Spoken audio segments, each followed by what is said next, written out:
Boa noite, irmãos. O texto que está estampado na liturgia, o texto diz o seguinte: Eis que vêm dias, diz o Senhor, em que cumprirei a boa palavra que falei à casa de Israel e à casa de Judá. Naqueles dias e naquele tempo farei brotar a Davi um renovo de justiça, e ele fará juízo e justiça na terra. Naqueles dias Judá será salvo, e Jerusalém habitará seguramente. E este é o nome com o qual a chamará: o Senhor é a nossa justiça.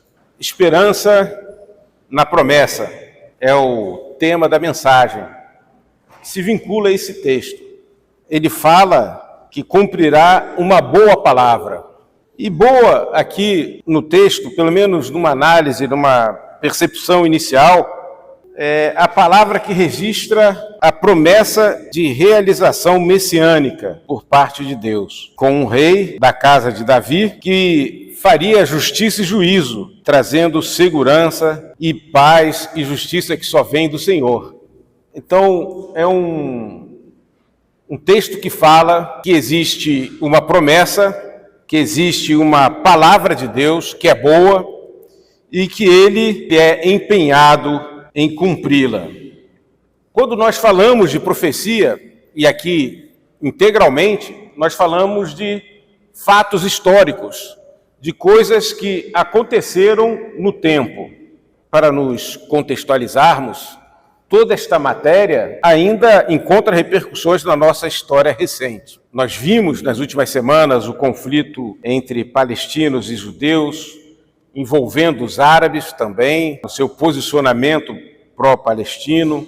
Há não muitos anos atrás, no ano de 1967, há 56 anos atrás, Israel recuperou a cidade velha de Jerusalém. Na cidade velha de Jerusalém está o Monte do Templo, que é o monte onde estava o Templo de Salomão, que foi, por fim, destruído pelos romanos. Esse local hoje ele é ocupado por uma mesquita, em que os muçulmanos adoram a Alá e fazem as suas preces para Alá e leem o Alcorão. O interessante é que, quando houve a ocupação da cidade antiga, surgiu um movimento entre piedosos da religião judaica com vistas à ocupação do Monte do Templo. Os principais rabinos eles falaram que isso não seria possível. E não seria possível, pois isso desagradaria a Deus. Não bastaria simplesmente entrar na mesquita, derrubá-la, construir um novo templo. Eles teriam que, conforme a religião judaica, praticar ritos de purificação. E eles tinham essa crença de que mesmo havendo ali uma mesquita, aquela glória de Deus que ocupou o templo quando foi inaugurado por Salomão, a Shekinah de Deus, ainda permanece ali. E que eles pisaram naquele lugar sem cumprir a purificação de Deus, que Deus estabeleceu para ser adorado no templo, eles estariam sob maldição de Deus. E o ritual é o ritual da novilha vermelha. Esse ritual de purificação nós encontramos no Levítico. A novilha vermelha deveria ser morta, as suas cinzas deveriam ser colocadas num pote. Cada vez que se fosse entrar no templo, deveria se purificar usando parte daquelas cinzas. E a novilha tem que ser plenamente vermelha. Se ela tiver 2 pelos de outra cor, ela já não serve para esse sacrifício. E eles estão até hoje esperando uma novilha vermelha, que eles possam sacrificar para realmente vir a constituir a santificação para ocupar aquele local. Eu lia na História dos Judeus, do Paul Johnson, que somente 9 novilhas foram sacrificadas durante todo o tempo. As suas cinzas eram reduzidas, guardadas em pote e eram passadas secularmente, de geração em geração, na casa sacerdotal. Isso é motivo de piada para muitos hoje, para com os judeus ortodoxos. Mas acontece que em 1967, quando surgiu esse movimento, em que vários judeus iriam mesmo no movimento de massa ocupar o rabinado de Jerusalém, junto com o Ministério das Religiões, eles colaram cartazes na região da mesquita e do templo, e eles falavam que aquele judeu que pisasse ali sem a purificação praticada pelos sacerdotes, ele estaria extirpado da vida eterna. Era essa a palavra. estaria em morte eterna. O que nós vemos aqui nesse texto liga-se com a história de Israel e a história de Judá. Nós temos um retrato vivo, recente, um testemunho histórico presente de algo que é plenamente vinculado à história de Israel. Esse texto ele é proferido por Jeremias num momento em que Israel está sob cerco. Ele é uma profecia num momento em que Jerusalém está sob cerco, prestes a ser tomada por Nabucodonosor. É uma profecia que faz referência não apenas ao retorno dos judeus àquela terra, mas, como nós vamos ver no correr da exposição, ela faz referência a algo maior, porque os indicativos que ela traz não podem ser cumpridos apenas com o mero retorno àquele local, àquela cidade, após a sua conquista pelos babilônios. É uma profecia, possivelmente foi inicialmente proferida de forma oral. Nós vemos a quantidade de pontos de exclamação, nós vemos o caráter afetivo, emocionado que existe nelas, principalmente em Jeremias, e ela tem também, pelo uso das suas palavras bonitas, ela tem um aspecto poético, e pelo uso de palavras que expressam tristeza nos momentos fúnebres, nós vemos que ela tem um traço realmente poético na boca de Jeremias. Jeremias, ele se apresenta como um homem chamado por Deus. Se nós formos ver, no capítulo 1, ele clama a Deus, ele estabelece um diálogo com Deus, e Deus fala que o conhecia antes que ele fosse concebido e ainda no ventre da mãe dele. O que quer dizer que Jeremias, ele era, por sua vocação, não apenas fruto de si próprio, de seu conhecimento adquirido, das suas descobertas e decisões, mas ele era fruto do que Deus havia determinado que ele fosse. Esse aspecto do que Jeremias sabia que era a sua vida também se correlacionava ao que ele falava. Tanto que nós, ao verificarmos, ao lermos o capítulo 33, que é onde se localiza esse texto, logo no início nós vemos o famoso versículo: clama a mim e responder-te-ei e anunciar-te-ei coisas grandes e firmes que não sabes. Aquela fragilidade que Jeremias, na sua vocação, expressa perante Deus, de que ele não sabia falar, de que ele era novo, que ele não tinha condições, e que o leva a clamar, ele reflete também quando Deus fala através da boca dele. Clama a mim e responder-te-ei e anunciar-te-ei coisas grandes, firmes, que não sabes.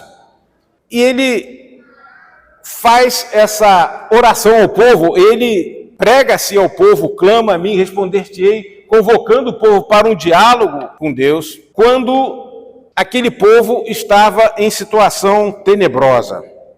Como nós vimos, essa profecia foi entregue durante o cerco de Jerusalém. O rei era Zedequias. Zedequias havia sido instalado no trono por Nabucodonosor, que veio e tomou a cidade, estabeleceu tributos anuais que deveriam ser pagos, matou o rei anterior e colocou Zedequias no lugar dele. Zedequias, ali instalado, durante 8 anos, ele governa de alguma maneira ainda consentânea com os ditames de Nabucodonosor, mas a partir do 7º ano ele inicia uma rebelião. Ele reúne 5 reis, se alia ao faraó do Egito e parte para não mais obedecer a Nabucodonosor. E Nabucodonosor vem, cerca Jerusalém. Durante o cerco de Jerusalém, faraó vem em direção a Nabucodonosor. Nabucodonosor se retira com a boa parte de seus exércitos, vai em direção a faraó e o derrota. Havia expectativa entre os conselheiros de Zedequias de que o exército de Nabucodonosor ainda precisaria se recompor após a sua vitória sobre Faraó, aqueles desgastes de batalha. Mas não é isso que acontece. Nabucodonosor volta com um exército suficiente para cercar Jerusalém e impor um cerco de 2 anos. E nesse cerco nós temos escrito que ocorreram coisas horripilantes. Lamentações, capítulo 1, verso 11, ele fala que as pessoas vendiam o que tinham de mais precioso por um pedaço de pão.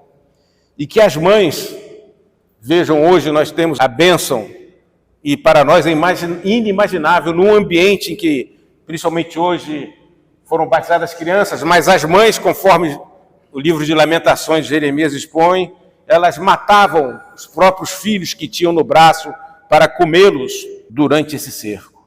Zedequias, nesse contexto, chama Jeremias. Jeremias, então, percebe, ao se encontrar com Zedequias, a total futilidade, fragilidade e vaidade dos poderes do mundo, como eles são frágeis. Jeremias aconselha ao rei de Jerusalém, ao rei de Judá, para que este entregue a cidade para Nabucodonosor para poupar o povo. E Nabucodonosor responde a ele que não poderia fazer isso porque os seus conselheiros retirariam o apoio político que ele tinha. E é nesse contexto em que já não havia mais amor, vínculo de povo entre os judeus. Ezequiel registra que no primeiro cerco por Nabucodonosor, as casas geminadas próximas ao muro foram derribadas e ninguém socorreu aqueles que ficaram desabrigados. Eles passaram a morar na rua. Num ambiente em que há isso, num ambiente em que o rei não tem a coragem de obedecer à palavra de Deus, e o pior, num ambiente em que as pessoas, ao invés de ouvir a palavra de Deus, que naquela época vinha pelos profetas, se arrogam a elas encontrarem contradições na palavra de Deus. Flávio Joséfo registra que um dos motivos, um dos argumentos usados para que Ezequiel, que já tinha ido na primeira leva para a Babilônia, para que as palavras de Ezequiel e Jeremias não fossem ouvidas, era uma suposta contradição entre os dois. Acontece que Jeremias havia profetizado que Zedequias seria levado cativo para a Babilônia. E Ezequiel havia profetizado que Zedequias não veria a Babilônia, dando a entender que ele morreria em Jerusalém.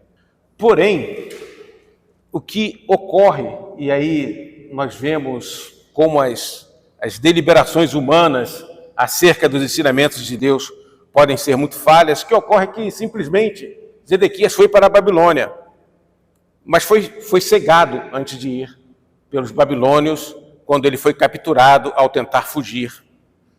Então, parece uma história, aquelas piadas de humor negro, de filmes, né? Ele foi para a Babilônia, mas cego. E aqueles que o apoiavam usavam o seguinte argumento: olha, um diz que você vai ver a Babilônia, e um diz que você vai ser levado para a Babilônia, e o outro diz que você não verá a Babilônia. Como é que é isso? Eles utilizavam essa aparente contradição, conforme Flávio Joséfo registra, para desestimular o rei de ouvi-los. Dentro da história da redenção, o que nós percebemos sobre esse texto é que ele está nos indicando o Senhor Jesus Cristo. Ele é um texto que fala do Senhor Jesus Cristo. E por que nós afirmamos isso? Por causa do próprio contexto em que ele está escrito. De uma maneira aproximada, nós vemos no verso 13 e no verso 17, o versículo anterior e o versículo posterior ao texto que acabamos de ler, nós verificamos aí um contraste com situações históricas específicas. E esse contraste é em relação a uma promessa. Então, quando nós vemos o verso 13, nós lemos o seguinte: nas cidades das montanhas, nas cidades das planícies, nas cidades do sul e na terra de Benjamim, nos contornos de Jerusalém, nas cidades de Judá, ainda passarão os rebanhos pelas mãos dos contadores. Ele está falando de atividade econômica. que tinha sido interrompida pelo cerco. No verso 17 ele fala: porque assim diz o Senhor, nunca faltará a Davi homem que se assente sobre o trono da casa de Israel. Ele está falando da estabilidade política. Mas entre esses dois versos vem esse texto que apresenta uma resposta de Deus que traz um consolo para aqueles cristãos fiéis do Antigo Testamento, usemos essa palavra, essa expressão, que criam na eleição do povo de Deus não como um aspecto meramente nacional, mas como um conjunto de pessoas escolhidas por Deus e de quem Deus cuidava e que Deus providenciaria que esse povo permanecesse na terra. Ele diz que faria brotar a Davi um renovo de justiça e que Jerusalém habitaria segura por causa desse renovo que ele levantaria. Bom, meus irmãos, o que nós podemos perceber com bastante alegria nesse texto é a providência de Deus. Não a providência de Deus que também nos alegra, mas especificamente a providência de Deus em deixar uma profecia clara e da sua indicação da vinda do nosso Senhor. O nosso Senhor Jesus Cristo era da casa de Davi. Esse trono de Davi que foi destruído no cativeiro, Deus fez com que ele ainda permanecesse. O contexto que nós vemos aqui é que os versos 15 e 16 são o cumprimento da boa palavra referida no verso 14. Eis que vem dias em que cumprirei a boa palavra que falei à casa de Israel e à casa de Judá. Ele já havia falado dessa maneira específica também no capítulo 23, versos 5 e 6. Os irmãos poderão ver depois em suas casas. Então ele diz que cumprirá as boas palavras. E qual é o cumprimento das boas palavras? É o que nós vemos nos versos 15 e 16. É o renovo, mesmo quando parece que toda a dinastia de Davi estava para ser destruída, e é Jerusalém sendo habitada em segurança, com o retorno da estabilidade a ela. Deus utiliza a desilusão histórica, que era aquele momento em que os nossos irmãos estavam vendo tudo ruir, o seu rei preso, a sua cidade com as suas atividades econômicas, sociais, culturais sendo destruídas, as afeições mais genuínas, como o amor de uma mãe por um filho, sendo confrontadas, sendo esquecidas. Deus utiliza isso para, daí, fazer surgir uma esperança, que é o próprio Senhor Jesus. Em Colossenses, nós vemos que estas coisas do Antigo Testamento eram sombras, Colossenses 2,7, eram sombras das coisas futuras, mas que a substância sombreada, a substância das coisas realizadas é o Senhor Jesus Cristo. O Novo Testamento interpreta essa passagem como uma sombra do Senhor Jesus. O advento, meus irmãos, é um fato histórico ligado a uma dinastia, se cumpre nela. E também o advento, ele se cumpre historicamente aqui nessa profecia, quando ele fala dos pastores contadores no verso 14. Quando nós lemos a aparição dos anjos aos pastores no campo, quando do nascimento de Jesus, nós vemos o cumprimento dessa profecia. Ele está falando que esses pastores aos quais o anjo apareceu seriam contemporâneos desse advento do renovo de justiça de Judá, da casa de Davi.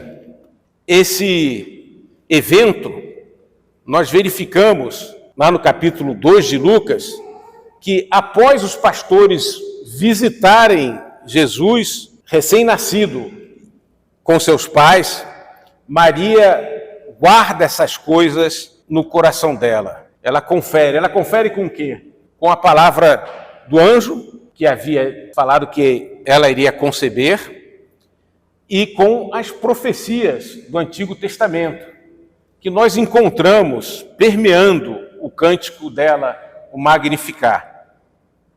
Então nós vemos um primeiro cumprimento, que é da presença dos pastores, quando da noite de Natal, do nascimento do nosso Senhor Jesus Cristo.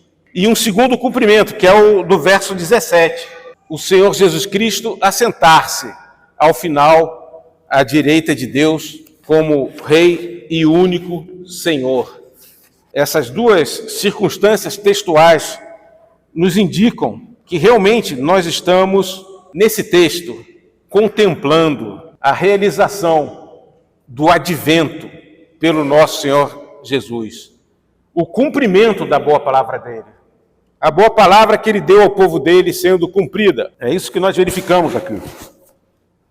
No falso senso de superioridade existencial das dinâmicas históricas, o falso senso de superioridade existencial das dinâmicas históricas, aquela dinâmica histórica presente ali, de um poderio de Nabucodonosor, um poderio na política local de Zedequias e seus conselheiros, a presença delas, a ocorrência delas perante os olhos de Jeremias e do povo devoto poderia indicar eventualmente um maior poder, mas que ante a grandeza e firmeza da profecia, da palavra, da boa palavra que traz esperança, ante a grandeza e firmeza do plano da redenção, esse falso senso não vem a ser nada.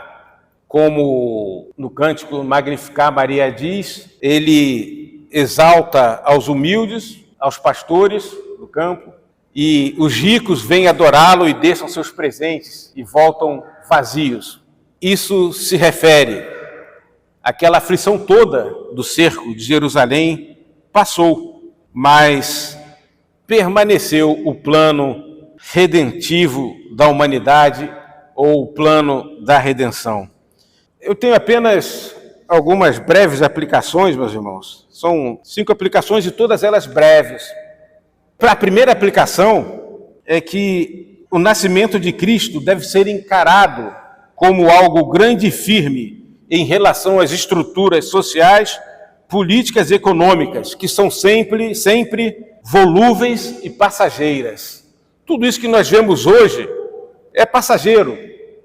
E nós nos angustiamos com a situação do país, temos mesmo, com a situação da humanidade, temos mesmo que nos preocupar e orar, no que estiver no nosso campo de ação, fazer algo, mas nós devemos saber que nós, como povo de Deus, estamos num plano de redenção, fazemos parte de um povo escolhido por Deus, e que esse plano de redenção, no qual Deus incluiu a cada um de nós, ele é bem maior do que toda essa volubilidade e fragilidade da vida comum ou da vida institucional como estabelecida e estável aí fora. Em vista disso, nós, sabendo disso, nós temos que colocar o advento dentro da nossa rotina como algo superior a tudo que é referido no Natal pela sociedade secular. Na verdade, nós conformamos toda a nossa prática social relativa ao Natal a partir do que a Bíblia nos diz que é o advento.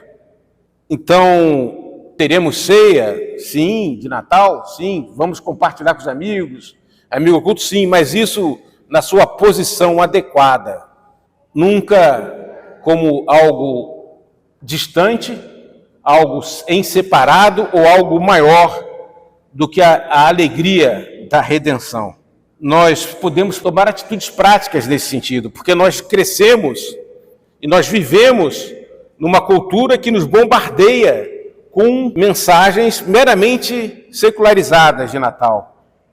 Eu vi outro dia uma propaganda da Chevrolet, propaganda de Natal, e ao invés de desejarem Feliz Natal, que o pessoal está fazendo hoje, eles colocam Feliz Festas. Eles afastam o caráter do Natal, o caráter do advento da festa do Natal. Nós temos que resistindo a esse bombardeio, ler textos bíblicos, atentar mais para as letras dos hinos de Natal que nós cantamos e orar pedindo ao Senhor que faça o advento chegar às nossas afeições. O Natal, meus irmãos, uma outra aplicação, ele também nos fala de fidelidade. E aqui eu vou falar algo que o nosso tesoureiro vai ficar feliz. Meus irmãos, comentário Mateu Henry, ele cita algo bem interessante. Você viu que a palavra fala contadores, né? E lá, quando é entregue a profecia, os pastores estavam a aguardar. Havia um caráter econômico no que eles faziam. E lá em Levítico 27, 32, existe a ordem de que do rebanho se retirará o dízimo. A fidelidade faz parte da redenção. Eu creio que aqueles pastores, eles guardavam não só apenas pelo caráter de sustento da companhia, da empresa ou do chefe deles em que eles estavam, mas eles guardavam no caráter de saber que dali sairia um dízimo para Deus. Aquela fidelidade era uma expressão da piedade deles. Não que a aparição dos anjos foi uma recompensa, mas eu creio que aquela piedade deles compõe o cenário em que anjos dão a eles o privilégio de adorar ao Senhor Jesus assim que o Senhor Jesus nasce. Uma outra lição é que o plano da redenção não vai respeitar as nossas características nacionais e as nossas características culturais de classe social. Zedequias sofre aquele primeiro infortúnio. Zedequias não vê a Babilônia. É cegado pelos homens de Nabucodonosor. Mas o curioso é que o Nabucodonosor vê o nosso Redentor. O Natal tem uma mensagem de nós considerarmos aqueles que foram nossos inimigos, até nacionais ou de classe social, considerarmos eles como inclusos no plano da redenção. Ele vê o Senhor Jesus na fornalha e depois ele, por obra do próprio Deus, ele é humilhado até reconhecer o nosso Deus. Eu creio que Nabucodonosor pode estar entre aqueles que viram o Senhor Jesus da promessa e pode ter sido incluído no plano da redenção. E isso eu não tenho como definir, mas é algo que nos leva a refletir.